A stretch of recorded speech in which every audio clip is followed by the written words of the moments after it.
மறுநாள் பிப்ரவரி 14 காதலர் தினம். இந்த நாளில் இளைஞர்கள் மனதில் இனம் புரியா உற்சாகம் அதுவாகவே வந்து ஒட்டிக்கொள்ளும். காதலர்களுக்கோ சொல்லவே வேண்டாம். மகியின் கல்லூரி தோழிகள் சிலருக்கு காதலர் உண்டு. அவர்கள் இந்த தினத்தில் படுத்தும் பாடு தாங்காது. மகிக்கு சிரிப்பாக இருக்கும். அப்படி என்ன தாண்டி இருக்கு இன்னைக்கு மட்டும்? வருஷத்தில் மற்ற நாள் மாதிரி தானே இதுவும். இங்கிலீஷ்காரன் நாட்டை விட்டு துரத்தினாலும் அவனோட பழக்க வழக்கத்தை விடமாட்டேங்கிறீங்களே, என்னம்மா நீங்கள் இப்படி பண்ணுறீங்களேம்மா என்று கலாய்ப்பாள். ஆனால் இன்று ஏதோ ஒரு எதிர்பார்ப்பு அவள் மனதை ஆக்கிரமித்திருந்தது.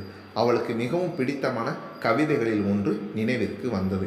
காதலித்துப் பார், உன்னை சுற்றி ஒளிவட்டம் தோன்றும், உலகம் அர்த்தப்படும், ராத்திரியின் நீளம் விளங்கும், உனக்கும் கவிதை வரும், கையெழுத்து அழகாகும், தபால்காரன் தெய்வமாவான், உன் பிம்பம் விழுந்தே கண்ணாடி உடையும், கண்ணீரண்டும் ஒளி கொள்ளும், காதலித்துப் பார், சின்ன சின்ன பரிசுகளில் சிலிர்க்க முடியுமே, அதற்காக வேணும் புலன்களை வருத்தி புதுப்பிக்க முடியுமே, அதற்காக வேணும் ஆண் என்ற சொல்லுக்கும் பெண் என்ற சொல்லுக்கும் அகராதியில் ஏறாத அர்த்தங்கள் விளங்குமே, அதற்காக வேணும் வாழ்ந்து கொண்டே சாகவும் முடியுமே, செத்துக்கொண்டே வாழவும் முடியுமே, அதற்காக வேணும் காதலித்துப் பார்.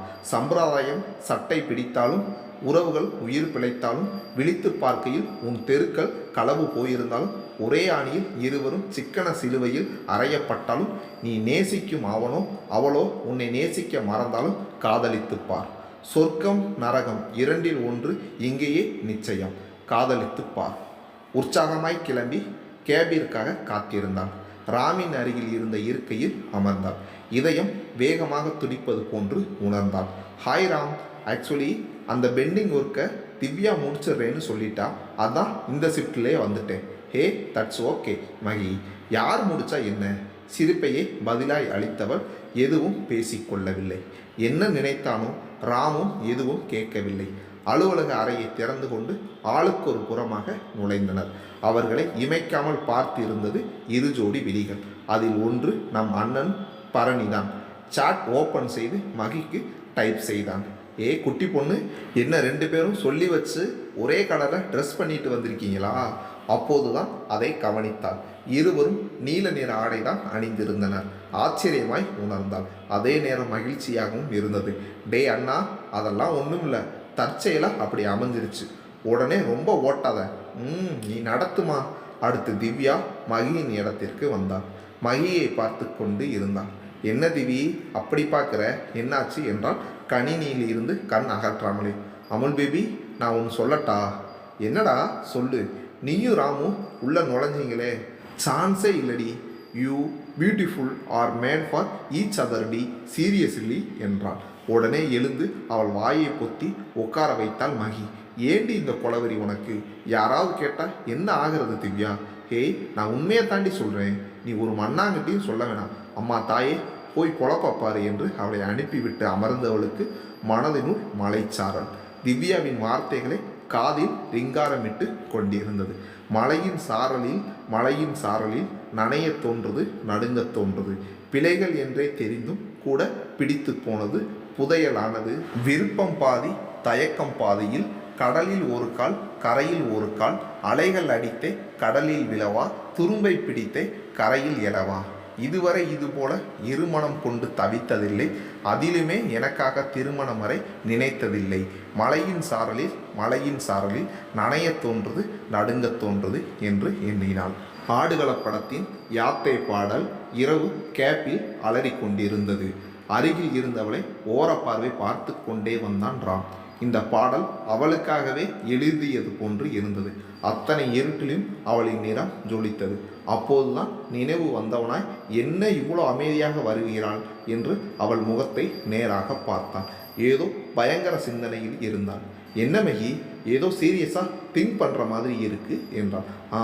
அதெல்லாம் ஒன்றுமில்ல ராம். ஓ, ஓகே, சொல்ல வேண்டாமா விடு என்றான். சில நிமிடங்களுக்கு பிறகு என்ன நினைத்தாலோ அவளே ராமை அழைத்து தன் மொபைலை நீட்டினாள். என்ன என்று ஏறிட்டவனை அதை படிக்குமாறு கூறினாள். அது ஒரு ஃபார்வர்டு மெசேஜ். காதலர் தின வாழ்த்து இருந்தது. யார் மகி இது? ஏதோ விஷ் பண்ணியிருக்காங்க, இதுக்கு ஏன் டென்ஷனாக இருக்க என்று கேட்டான். மொபைலை வாங்கி அடுத்து ஒரு மெசேஜை காட்டினான். அதில் மகியை காதலிப்பதாகவும் அவளின் பதிலை பொறுத்து நாளை அவளிடம் பேச வருவதாகவும் இன்னும் என்னென்னவோ இருந்தது. ராமின் முகமோ இறுகிவிட்டது. யாருன்னு தெரியுமா மகி உனக்கு என்றான். ஒரு கெஸ் இருக்கிறான், பட் நாட் ஷுவர். நம்ம பக்கத்து டீம் சந்தோஷம்னு தோணுது. நான் அந்த பக்கம் போனாலே எல்லோரும் அவனை கத்தி கூப்பிடுவாங்க. ஆரம்பத்தில் நான் பெருசாக எடுத்துக்கிறேன், பட் ரொம்ப ஓவராக போயிட்டாரு. இதுக்கு என்ன சொல்லலாம்னு இருக்க மகி, அதான் யோசிச்சுக்கிட்டு இருக்கேன். நம்ம வெப்சைட்டில் நம்பர் கன்ஃபார்ம் பண்ணணும், தென் அவர்கிட்ட பேசணும் என்றான் மகி. சுத்த நான்சென்ஸாக இருக்குது. ஏதோ ஸ்கூல் பசங்க மாதிரி பிஹேவ் பண்ணிக்கிட்டு இருக்காங்க. நான் வேணால் கம்ப்ளைண்ட் பண்ணுவேன் மகி மீரா கிட்ட என்றான். ராம், அதெல்லாம் வேணாம், நான் பார்த்துக்கிறேன். நீங்கள் கேட்டீங்களேன்னு தான் நான் சொன்னேன், மற்றபடி ஒன்றும் இல்லை என்றான். வீட்டிற்கு வந்தவனுக்கோ கோபம் தலைக்கேறியது. பரணியை அழைத்தான். டேய், அந்த சந்தோஷ் ஆள் எப்படிடா? ராம், எதுக்கு இப்போ சம்பந்தம் இல்லாமல் அவனை பற்றி கேட்குற? என்னாச்சு, எதுவும் பிரச்சனையா என்றான். ராம் நடந்தவற்றை கூறினான். பரணிக்கோ சிரிப்பு தாழவில்லை. என்னடா, நாளுக்கு நாள் உனக்கு காம்படிட்டர்ஸ் கூடிக்கிட்டே போகிறாங்க போல இருக்கு. பாத்திரா மச்சி, சீக்கிரம் ரிசர்வ் பண்ணி வச்சுக்கோ என்றான். டேய், கொலை வெறியில் இருக்கேன், பக்கத்தில் இருந்த கொன்னுடுவேன் ஒன்றை. இதுக்கு ஒன்றும் குறைச்சல் இல்லை. சரி சரி, அவன் நல்ல டைப் தான்டா. எந்த லூஸு இப்படி ஐடியா கொடுத்ததுன்னு தான் தெரியல. எல்லாரும் உனக்கு அமைஞ்ச ஃப்ரெண்டு மாதிரியே பிரில்லியண்டாக இருப்பாங்களா என்றான் அவன். உனக்கு போய் கால் பண்ணேன் பாரு, என்ன சொல்லணும், வைடா போன. அழைப்பை துண்டித்தவனுக்கு தன் மனம் புரிய ஆரம்பித்தது. ஏதோ ஒரு மெசேஜை கூட பொறுத்துக்க முடியல. இதுக்கு பேர் காதல் இல்லாமல் வேறு என்னவாக இருக்க முடியும்? ஆம், மகி எனக்கானவள். எதுக்காகவும் அவளை நான் விட்டு கொடுக்க மாட்டேன். ஆனால் என்ன அவள் ஏற்றுப்பாளா? மாட்டேன்னு சொல்லிட்டா, இல்லை அவன் மனசு தெரிஞ்சுக்காம நான் எதையும் சொல்ல மாட்டேன். எது எப்படியானாலும் மகி தான் என் மனைவி இந்த ஜென்மத்தில். காதலை உணர்ந்த சந்தோஷத்தில் உறங்கியும் போனான். மகியோ பரணியிடம் பேசிக்கொண்டிருந்தாள். அண்ணா, மெசேஜை பார்த்த உடனே ரொம்ப டென்ஷன் ஆகிட்டார் ராம். கடைசியில் நான் அவரை சமாதானப்படுத்த வேண்டியதாக போச்சு. இருக்காதா பின்ன? தன்னோட ஹீரோயினுக்கு எவனோ லவ் லெட்டர் கொடுத்தா வெறியாகாதா? டே அண்ணா, நீ அடங்கவே மாட்டியா? நான் என்ன சொல்லிக்கிட்டு இருக்கேன், நீ என்ன பேசுகிற? ஒரு ஃப்ரெண்டாக கோபம் வராதா? சும்மா நீ உடனே கதை கட்ட ஆரம்பிக்காதீங்க என்றான். பேசுவோமா? பேசுவேன். ஆமாம், அதென்ன சில நேரம் மரியாதையாக பேசுகிற, திடீர்னு டே அண்ணாங்கிற. அதெல்லாம் அப்படித்தான் எங்கள் அண்ணா. நான் எப்படி வேணால் கூப்பிடுவேன், உங்களுக்கு என்ன? வாயாடி தெரியாமல் கேட்டுட்டேன், எப்படி வேணால் கூப்பிடு, இப்போ போய் தூங்கு என்றபடி பேசி முடித்தனர். மறுநாள் வார விடுமுறை. அதெல்லாம் பொறுமையாக எழுந்தான் ராம். மொபைலை எடுத்து பார்த்தவனுக்கு மகியிடமிருந்து குட் மார்னிங் மெசேஜ் வந்திருந்தது. முகத்தில் புன்முறுவல் தானாகவே தோன்றியது. குட் மார்னிங் மகி, இன்னைக்கு லீவ் தானே, சீக்கிரமாக எழுந்தாச்சா என்று அனுப்பினான். 5 நிமிடத்தில் பதில் வந்தது மகியிடமிருந்து. இல்லை ராம், இன்னைக்கு ஒரு வெட்டிங் போகிறேன் டி நகரில், அதுதான் சீக்கிரம் எழுந்தாச்சு. அண்டு மீனாட்சி மகள் எங்கே இருக்குது, ரூட் சொல்ல முடியுமா என்று கேட்டாள். அவளுக்கு தேவையான தகவலை மெசேஜ் அனுப்பியவனுக்கு சட்டன மூளையில் மின்னல் வெட்டியது. வேக வேகமாக குளித்து முடித்து தன் பைக்கை எடுத்துக்கொண்டு கிளம்பினான். அங்கே திருமணத்தை முடித்துவிட்டு சிறிது நேரம் தோழிகளோடு அரட்டை அடித்துவிட்டு கிளம்ப தயாரானாள் மகி. வெளியில் வந்தவள் ஆட்டோவிற்காக காத்திருந்த போது எதிர்ப்புற சாலையில் சற்று தள்ளி இருவர் பேசிக்கொண்டிருந்தனர். அதில் ஒருவன் பார்ப்பதற்கு ராம் போலவே இருந்தான். சேச்ச, இருக்காது, காலையில் மெசேஜில் கூட ஒன்றும் சொல்லலையே. இருப்பினும் அந்த இளைஞன் அவ்வப்போது லேசாக திரும்பி பேசும்போது அப்படியே ராம் போலவே இருந்தது. எதுக்கு இவ்வளோ குழம்பிக்கணும், கால் பண்ணி பேசினா தெரிய போகுது என்று மொபைலில் அவனது எண்ணை அழுத்தினான். ஹலோ ராம், இப்போ எங்கே இருக்கீங்க? என்னாச்சு மகி? டி நகரில் இருக்கேன். என்ன விஷயம் சொல்லு. ஹே, நீ கூட டி நகர் தான் வர்றேன்னு சொன்னல, மறந்தே போயிட்டேன். திடீர்னு ஒரு வேலையாக ஃப்ரெண்டு கூட வந்தேன். சரி, நீ எங்கே இருக்க இப்போது? உங்கள் பின்னாடி தான் நிற்கிறேன்றான். ஓ சரி, அங்கே இரு, 2 மினிட்ஸ் நான் வர்றேன் என்றான். ராமிற்கு மனமெல்லாம் உற்சாகம். இதற்காகத்தானே அவன் வந்தது. திடீர்னு அவன் முன்னாடி போய் நின்னா அவள் எப்படி ஃபீல் பண்ணுவா, அவள் ரியாக்ஷன் எப்படி இருக்கும்? இவ்வாறாக நினைத்து கொண்டு அங்கு வந்து சேர்ந்தவனுக்கு கடவுளாக பார்த்து அவன் நண்பனை அனுப்பி வைத்தார் போல் இருந்தது. அப்பாடா, இனி அவளுக்கு சந்தேகம் வராது என்று எண்ணியபடியே நண்பனை அனுப்பிவிட்டு திரும்பியவனுக்கு இதயம் ஒரு நொடி நின்றுவிடும் போல் இருந்தது.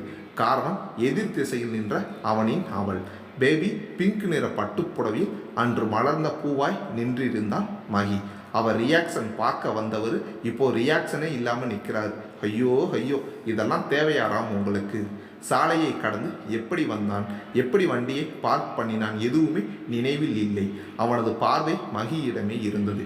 மகியுமே அவனது பார்வையின் வித்தியாசத்தை உணர்ந்து கொண்டான். அவளையும் மீறி கன்னங்கள் செம்மையுற்றன. இருக்கும் இடத்தை நினைவில் கொண்டு மகிதான் முதலில் சுய நினைவுக்கு வந்தாள். ஹாய் ராம். அவளது பேச்சில் மீண்டு வந்தவன், ஹாய் மகி, என்ன சாரி எல்லாம் குட்டி பொண்ணா இருப்ப, இதில் அடையாளமே தெரியல. Anyway have you are looking gorgeous, ரசனையோடு சொன்னான். மகிக்கோ என்ன பேசுவதென்றே தெரியவில்லை. தட்டு தடுமாறி தேங்க்ஸ் ராம் என்றாள். அவசரமாக கிளம்பணுமா மகி என்றான். அப்படி இல்லை ராம், ஏன் என்னாச்சு? அப்போ வாயேன், அந்த ஜூஸ் ஷாப் போயிட்டு போகலாம். ஐயோ, இப்படின்னு தெரிஞ்சிருந்தா வேற ஏதாவது சொல்லியிருப்பேனே என்று தனக்குத்தானே குட்டி கொண்டிருந்தாள். பிடிக்கலைனா வேண்டாம் மகி என்றான். மார்னிங் கிளம்புறப்ப அவசரத்தில் சாப்பிடாம வந்துட்டேன், அதான் கம்பெனி கொடுக்கறதுக்கு கூப்பிட்டேன். சே, அதெல்லாம் ஒன்றும் இல்லை ராம், வாங்க போகலாம். இருவர் இருக்கையில் சென்று அமர்ந்தனர். தங்களுக்கு வேண்டிய ஜூஸை ஆர்டர் செய்துவிட்டு காத்திருந்தனர். ராமின் பார்வை அவளை விட்டு நகரவில்லை. மகி அப்போதுதான் தன் கையில் எத்தனை விரல்கள் என்று குனிந்த தலை நிமிராமல் மும்மரமாக எண்ணிக்கொண்டிருந்தார். இப்படி ஒரு சீனுக்கு பேக்ரவுண்ட் சவுண்ட் இல்லைனா எப்படி?